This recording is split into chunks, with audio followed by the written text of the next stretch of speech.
नमस्कार, मैं कांता रॉय साहित्य सृजन के इस कार्यक्रम में आप सभी का स्वागत करती हूँ। साहित्य चर्चा के अंतर्गत हमारा आज का विषय है साहित्य में नएपन की खोज। इस विषय में आज हम बातचीत करेंगे हिंदी की चर्चित कथाकार डॉक्टर उर्मिला शिरीष जी से। ललित कलाओं की संस्था स्पंदन भोपाल की संयोजक होने के साथ ही उर्मिला जी देश की शीर्षस्थ कथाकारों में से हैं। आपकी अनेक कहानी संग्रह हैं। आपके चर्चित उपन्यासों में चांद गवाह, खैरियत है हुजूर प्रमुख नाम हैं। इसके अलावा जीवनी, साक्षात्कार सहित आलोचना के क्षेत्र में भी सृजनात्मक लेखन किया है। वृहत परिप्रेक्ष्य में रचनात्मक कार्यों में साहित्यिक अवदान हेतु आपको विभिन्न पुरस्कारों एवं सम्मानों से सम्मानित भी किया गया है। मैं बड़े ही आदर के साथ डॉक्टर उर्मिला शिरीष जी का स्वागत करती हूँ। बहुत बहुत धन्यवाद कांता जी। उर्मिला जी, जैसे कि आज का विषय है साहित्य में नएपन की खोज, तो मेरा आपसे पहला प्रश्न इस नएपन को लेकर ही है। साहित्य में नएपन की खोज से क्या तात्पर्य है? देखिए कांता जी, विषय बहुत ही दिलचस्प है, बहुत अच्छा है और हमेशा हम लोग जब भी पुरानी चीज़ों को, पुराने सारी चीज़ों को देखते हैं तो हमेशा मनुष्य का जो मन होता है वो जिज्ञासु होता है और नई चीज़ों को की खोज में लगा रहता है। साहित्य में भी और प्रकृति में भी आप देखिए, पतझड़ आती है, फिर नए पत्ते आते हैं, नया रूप धारण करती, तो ये तो प्रकृति का और मनुष्य का स्वभाव है कि वो हमेशा नएपन की खोज करे। साहित्य में भी आप देखिए कि यदि वाल्मीकि रामायण को उठाएं, रामचरितमानस को उठाएं, बाद के जितने भी जो कालजयी साहित्य जिसको हम कहते हैं, हिंदी साहित्य के उपन्यासों को लीजिए, कहानियों को लीजिए, तो हर लेखक ने चाहे भाषा के स्तर पर हो, कथ्य के स्तर पर हो, जीवन को देखने का जो नज़रिया है उसके स्तर पर हो, या उसके अपने ढंग से किस तरह से वो अपनी रचना को रचना चाहता है, और हमेशा इस बात को ध्यान में रख कर कि मैं ऐसा क्या लिखूं, किस रूप में लिखूं, किस विधा में लिखूं कि वो हमेशा एक पाठक को नएपन से भर दे। तो ये चीज़ हमेशा मेरे मन में रही है कि आखिर हम कैसे नएपन को देखें, किस स्तर पर देखें। जीवन में नयापन है, परिस्थितियों में नयापन है, प्रकृति में नयापन है, हमारे विचार में नयापन है। आज जो चीज़ें हैं वो कल नहीं थी। क्यों नहीं? क्योंकि कहीं ना कहीं हमारे विचारों में भी परिवर्तन आता रहता है और परिवर्तन के साथ ही हमारे विचारों में भी नयापन आता है। और नएपन को जब तक कि हम स्वीकार नहीं करेंगे, आत्मसात नहीं करेंगे, तब तक हमारा जो जीवन है वो आगे बढ़ता तो है, पर उसमें वो जो नई रंगत है, नए रंग हैं, नई तरह की भाषा है, नई तरह का उन्मेष है, उससे हम कहीं ना कहीं वंचित रह जाते हैं। तो नयापन तो हमेशा आप किसी के भी कृतियों को, चाहे प्रेमचंद हो, चाहे हजारी प्रसाद द्विवेदी हो, या दूसरे जितने भी, या विदेशी साहित्य को आप उठाकर देख लीजिए, उनकी रचनाओं में वो नयापन हर रूप में दिखाई देता है, मुझे ऐसा लगता है। जी, सही कहा आपने। उर्मिला जी, आपके उपन्यास चांद गवाह में डायरी के अंशों, कविताओं और पत्रों के माध्यम से कई संवाद स्थापित हुए हैं। विषय के संदर्भ में भी कुछ नई बातें पाठकों ने महसूस किया है। इन प्रयोगों पर आपका अभिमत क्या है? आपके प्रयोग हैं तो आपके अभिमत। देखिए, अभी जो बात मैं कह रही थी ना कि नएपन की खोज क्या है, तो मुझे भी बहुत ज़्यादा पढ़ने का शौक़ है और बिना पढ़े तो साहित्य के दुनिया में रहना बड़ा मतलब कल्पना ही नहीं कर सकते कि बिना पढ़े और अपने जो महान साहित्यकार हैं, उनकी विरासत है, उसको बिना अपनाए कैसे आगे बढ़ सकते हैं। तो मुझे हमेशा से ये लगता है कि जो कुछ भी लिखा जा रहा है, चाहे वो कहानी हो, चाहे उपन्यास हो, उसमें कुछ क्या ऐसा प्रयोग हो सकता है, चाहे संरचना के आधार पर हो, शिल्प के आधार पर हो, भाषा के आधार पर हो, विधा, एक विधा का दूसरी विधा में आवाजाही जो हम कहते हैं ना, वो तो मुझे लगा कि जब मैं उपन्यास लिख रही हूँ तो इसमें कुछ इस तरह की का पढ़ने वालों को लगना चाहिए कि हाँ, कुछ देखिए, जीवन तो वही है, मनुष्य की भावनाएं वही हैं, शाश्वत भावनाएं रहती हैं, वही सारी चीज़ें हैं, परिस्थितियां हैं, सब कुछ है, लेकिन और समस्याएं भी हैं, लेकिन उन सारी चीज़ों को आप किस तरह से अपनी रचनाओं में लेकर आते हैं कि वो चीज़ आपको लगे कि कुछ नए ढंग से हमारा नज़रिया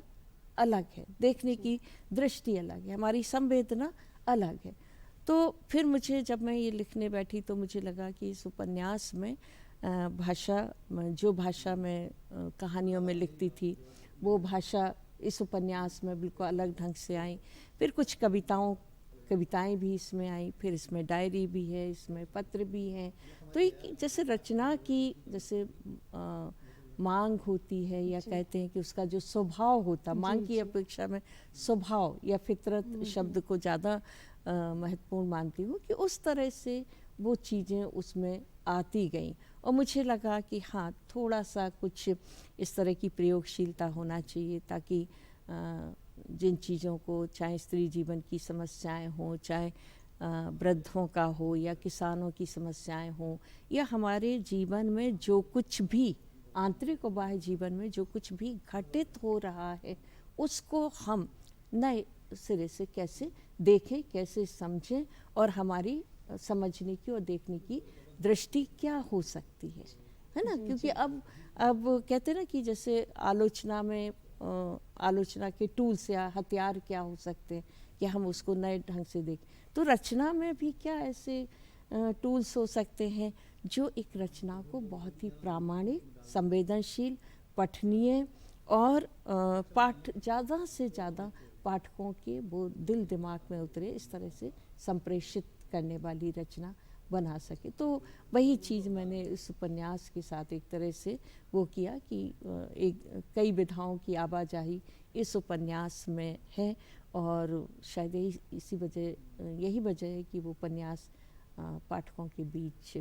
कुछ उनके करीब गया है, लोगों ने पढ़ा है और उसको सराहा भी है। इसमें उर्मिला जी, पाठकों ने आपको एक कवयित्री के रूप में भी जाना है, इस बात पे आप क्या कहेंगी? नहीं, वो मैंने बताया ना कि सायास मतलब जो उपन्यास की नायिका है, उसका जो चिंतक रूप है, या उसका जो बौद्धिक रूप है, या उसका जो स्वभाव है, कवि स्वभाव की वो है, तो उसका जैसा व्यक्तित्व है, उसका जो स्वभाव है, उसी के हिसाब से वो कविताएं लिखती है, पढ़ती है, साहित्य के प्रति अनुराग रखती है, तो वो उसी तरह से उसमें आई है। और नएपन में एक और सवाल निकल के आता है कि स्त्री विमर्श का आना क्या साहित्य में नयापन माना जा सकता है? मुझे लग ही रहा था कि आगे पीछे आप इस सवाल को लेकर ज़रूर आएंगे। देखिए, स्त्री विमर्श पिछले दशकों में स्त्री विमर्श की या दलित विमर्श है, ये जो विमर्श चले हैं जी, है ना, और उसके साथ ही हम स्त्री मुक्ति आंदोलन को भी जोड़ देते हैं, फिर पश्चिम को भी लेकर आ जाते हैं। तो आप देखिए कि ये तमाम तरह की जो चीज़ें हैं, आंदोलन हैं हमारे देश में। यदि आप गांधी जी के स्वाधीनता आंदोलन को यदि बहुत ध्यान से देखें तो स्वाधीनता आंदोलन में स्त्री की भागीदारी को जिस तरह से गांधी जी ने शुरुआत किया था, है ना, तो वो भी एक तरह का वो है। लेकिन जो स्त्री विमर्श है, जिस तरह से हमारे साहित्य में आया है और जिस तरह से चारों तरफ स्त्री विमर्श छा गया है, तो उसमें हुआ ये कि ये बिल्कुल सही बात है कि जब हम किसी एक विमर्श को बहुत ज़्यादा फोकस करके चलते हैं जी। तो उस पर बातचीत भी होती है, उसी तरह की रचनाएं भी आती हैं और उन तमाम बिंदुओं पर विस्तार से बातचीत होती है जो कहीं ना कहीं छूट जाते जी, हैं, जी। है ना। तो बहुत स्त्री विमर्श एक बहुत अच्छी पहल थी और आया, लेकिन साथ ही मैं इस बात को भी मानती हूँ कि यदि स्त्रियों के जीवन को लेकर विमर्श चला है तो मुझे लगता है कि प्रेमचंद के जो स्त्री पात्र हैं, शरद चंद्र के जो स्त्री पात्र हैं, जैनेन्द्र के जो स्त्री पात्र हैं, या लियो टॉलस्टॉय के जो स्त्री पात्र हैं, या दुनिया भर के, तो वो तमाम तरह की चीज़ें आई, लेकिन हमने उसको कभी स्त्री विमर्श नहीं दिया, का नाम नहीं दिया, है ना, उस तरह से नाम जी, नहीं जी। दिया। तो हम ये मान सकते हैं कि हमेशा जो नई चीज़ें हैं, जैसे नई कहानी आंदोलन चला, प्रयोगवाद आया, छायावाद आया, प्रगतिवाद आया, नई कहानी, समानांतर का, तो ये सारी की सारी चीज़ें, ये प्रक्रिया साहित्य में निरंतर चलती रही है और कोई एक नया नाम देकर हम उन चीज़ों को एक गतिशीलता देते आए हैं कि एक समानांतर कहानी आंदोलन है, नई कहानी आंदोलन है, कहानी है, इसी तरह से कविता में ये सारी की सारी। तो हमको ऐसा लगता है कि जो चीज़ें छूट रही हैं कहीं ना कहीं एक दूसरे आंदोलन ने उसको दिखा दिया या तीसरे आंदोलन ने उसको ले लिया, तो ये तमाम तरह की जो चीज़ें हैं वो साहित्य में निरंतर उसमें विमर्श को जन्म देती हैं, विचारों को जन्म देती हैं, और जो चीज़ें जीवन में कहीं ना कहीं छूट रही होती हैं, तो उस तरह से कि छायावाद में कौन कौन क्या चीज़ है, रहस्यवाद में क्या है, प्रगतिवाद में क्या है ना, प्रयोगवाद में क्या है, नई कहानी विशेष क्या है। तो ये क्या था जब ये लोग सारे के सारे ये आंदोलन शुरू कर रहे थे, या स्त्री विमर्श में नया क्या है, तो उसके पीछे यही मंशा रहती है कि हम तमाम तरह की मुद्दों को, चीज़ों को, समस्याओं को, और जो भी साहित्य में चीज़ें आना चाहिए, चाहे मूल्य हो, चाहे संबंध हो, चाहे समस्याएं, उनको हम किस तरह से देख रहे हैं, किस तरह से ला रहे हैं, उन पर किस नज़रिए से बात कर रहे हैं। जी जी। आपके जो ये नए संदर्भ की जो बात आई है, तो नएपन के संदर्भ में मुझे आपकी एक लंबी कहानी पत्ते झड़ रहे हैं का स्मरण हो आया है। यह कहानी दो पीढ़ियों को समानांतर लेकर चलती है और आधुनिकता पर हावी होती परंपराएं अथवा परंपराओं पर हावी होती आधुनिकताएं। इस संबंध में आप क्या कहेंगी? अभी बिल्कुल जो नएपन की बात यदि हम करते हैं तो परंपरा और आधुनिकता के संबंधों को हम बिल्कुल भी नहीं नकार सकते हैं, क्योंकि एक द्वंद्व, जैसे जीवन में दो पीढ़ियों के द्वंद्व रहते हैं, इसी तरह से विचार के क्षेत्र में, साहित्य के क्षेत्र में परंपरा और आधुनिकता का द्वंद्व भी बहुत लंबे समय से चला आ रहा है। तो वो भाई विचार हैं जो हैं जीवन में है, वही सारी चीज़ें आती हैं। तो पत्ते झड़ रहे जो कहानी में जब आप आधुनिकता की और परंपरा की बात करते हैं, तो आज़ादी के बाद या जब हमारा समाज शिक्षित होना शुरू हुआ और बाहर निकलना शुरू हुए और जीवन के विभिन्न क्षेत्रों में हमने प्रवेश किया, नई नई चीज़ों को देखा, नए नए अन्वेषण हुए हमारी ज़िंदगी में, चाहे साइंस के क्षेत्र में हो या दुनिया भर के क्षेत्र में हो, तो ये कैसे संभव है कि साहित्य में वो चीज़ें ना आए? साहित्य तो हमेशा नएपन के लिए ही जाना जाता है। जो चीज़ें कहते हैं ना कि जहाँ ना जाए रवि वहाँ जाए कभी, है ना। तो उस कहानी में परंपरा और आधुनिकता का द्वंद्व बहुत अच्छे से इसीलिए मैं दिखा सकी क्योंकि मैंने परंपरागत जीवन को भी देखा है और नए जीवन को भी देखा, पुरानी पीढ़ी को भी देखा है और नई पीढ़ी को भी देखा है। तो जो द्वंद्व चलते हैं कि परंपरा में हम चीज़ों को, कि बहुत सारी चीज़ें होती हैं कि हम परंपरा के नाम पर उनको त्याग नहीं सकते, उनको आगे बढ़ाते हैं और सारी चीज़ें हैं, और आधुनिकता कहती कि नहीं, इसको तो मतलब पीछे छोड़ के आपको आगे बढ़ना है। तो वो जो टकराहट है, जो द्वंद्व है, वही इस कहानी में भी देखा जा सकता है। और जब तक हम दोनों चीज़ों के द्वंद्व को नहीं दिखाते हैं, तब तक हमें परंपरा और आधुनिकता के जो दोनों चीज़ें हैं, जो असली चीज़ें, वो भी दिखाई नहीं देती है। हम उनको उसको भी ठीक से देख नहीं पाते हैं। अच्छा, साहित्य में सामाजिक मुद्दों की पड़ताल में इस नएपन की खोज किस प्रकार से की जानी चाहिए? देखिए, जैसे हमारा समाज खासकर आज़ादी के बाद बहुत तेजी के साथ बदला। एक समय ऐसा आया था कि हम संक्रमण काल में जी रहे थे, लेकिन जैसे बिल्कुल हर क्षेत्र में एक नयापन आया, सोच के स्तर पर, शिक्षा के स्तर पर, जीवन शैली के स्तर पर, खान पान के स्तर पर। मतलब हम अपने गाँवों को छोड़कर जब शहरों में आते हैं तो शहरी जीवन को अपनाते हैं, महानगरीय सभ्यता को अपनाते हैं। तो ये तमाम तरह के जो बदलाव आए हमारे जीवन में, हमारे समाज में, भारतीय समाज में। और हमारा तो जो भारतीय समाज है वो बहुत ही बहुस्तरीय है, बहुरंगीय है ना। तमाम मतलब धर्म के स्तर पर देखिए, जाति के स्तर पर देखिए, भाषा के स्तर पर, जीवन शैली के स्तर पर। तो जब हम उस तरह की चीज़ों को लेकर बाहर निकलते हैं, देखते हैं, बदलाव आता है, तो समाज में भी बदलाव आएगा। और समाज में जब बदलाव आएगा तो साहित्यकार भी समाज का एक हिस्सा है, और उसका पहला दायित्व बनता है कि वो जो कुछ भी समाज में घटित हो रहा, चाहे वो राजनीति हो, चाहे धर्म हो, चाहे कोई भी क्षेत्र हो, उन सारी चीज़ों को अपने साहित्य में लेकर आए। और आप, इसीलिए हम कहते हैं कि आज़ादी के पहले का यदि समाज देखना है तो प्रेमचंद का देखिए, यदि रूस का समाज देखना है तो वहाँ के साहित्य में देखिए, है ना। यदि दूसरे प्रांतों के, तो दूसरी भाषाओं के माध्यम से हम उन सारी चीज़ों को उस भाषा, उस साहित्य में देखते हैं। तो जो कुछ भी समाज में नयापन आता है, वो साहित्य में भी नयापन आता है, चाहे वो समस्याएं हो, चाहे वैचारिक रूप से हो, या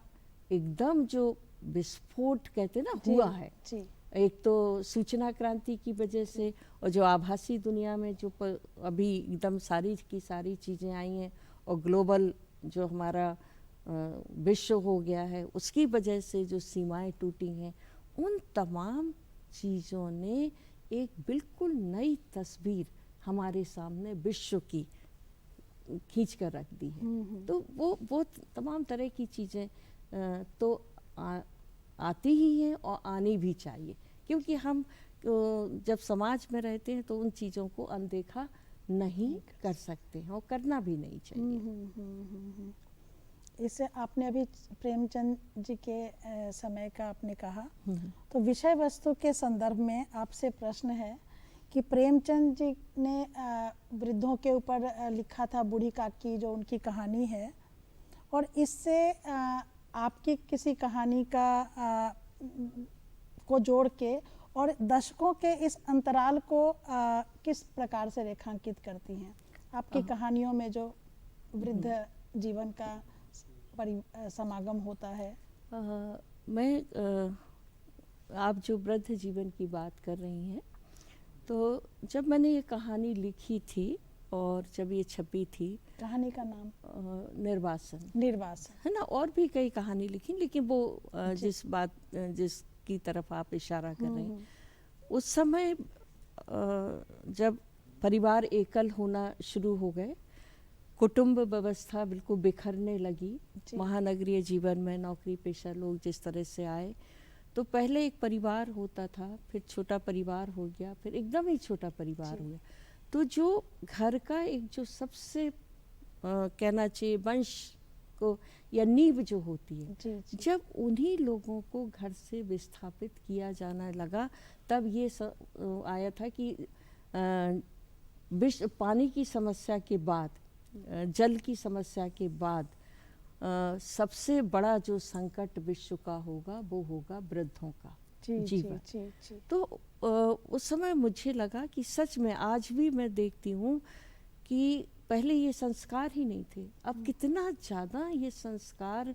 क्या कहें, या बदलाव कहना चाहिए या संवेदनहीनता कहना चाहिए, कि हमारे ही परिवार में हमारे ही माता पिता इतने पराए और इतने अलग थलग हो गए कि आज उनको वृद्धाश्रम में जी। वो छोड़ने जाते हैं, उनको वहाँ रह रहे, और हम सब देख रहे हैं, हम लोग सब साक्षी हैं। लेकिन जो बदलाव आया है, जिस तरह से परिवार की जो सोच है वो बदली है, और मुझे लगता है जिस तरह से एक यांत्रिक जीवन हो गया है, भागम भाग वाली ज़िंदगी हो गई है, भौतिक संसाधनों के प्रति ज़्यादा लोगों की अनुरक्ति हो गई है, हमारे मानवीय संबंध बहुत बुरी तरह से चरमरा गए हैं, मूल्य वो नहीं रहे हमारे। तो ये तमाम तरह की चीज़ें हैं। तो मुझे उस समय लगता था कि ये कितना बड़ा संकट है, आज भी लगता है। तब मैंने ये बूढ़ी काकी को जब मैं क्लास में पढ़ाती थी तो साहित्य का क्या प्रभाव पड़ता है, तो बच्चियां कहती थी हम किसी बुजुर्ग के प्रति अब जीवन में कभी भी इस तरह का व्यवहार नहीं करेंगे। जी जी। तो वो निर्वासन कहानी भी ऐसे ही एक बुजुर्ग व्यक्ति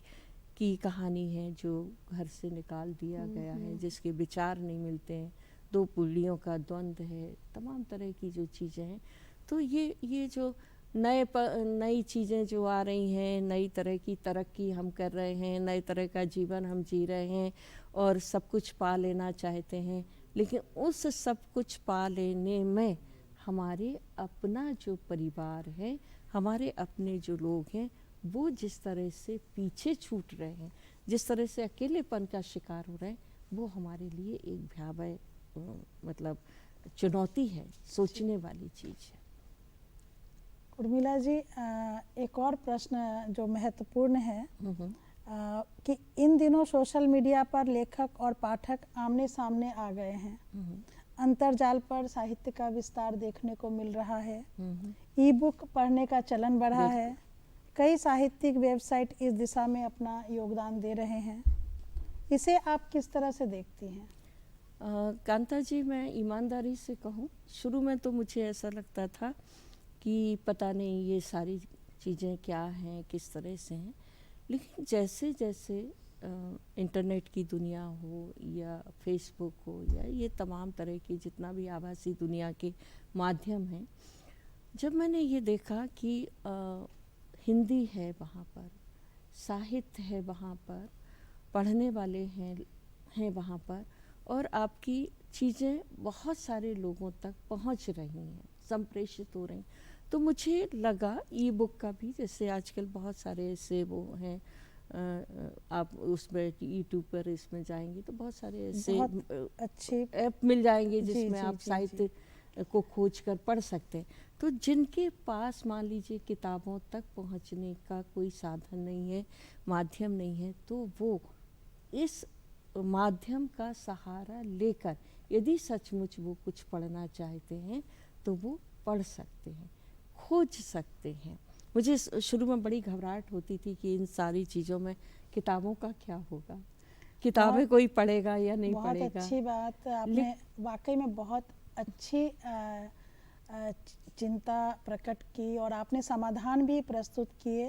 और बहुत ही अच्छी चर्चा रही है और दर्शकों को ज़रूर साहित्य में जो नएपन की खोज है इसको लेके एक अच्छी चर्चा मिली और आज इस कार्यक्रम में आपने अपना समय दिया, इसके लिए मैं साहित्य सृजन की ओर से आपको बहुत बहुत धन्यवाद ज्ञापित करती हूँ। धन्यवाद।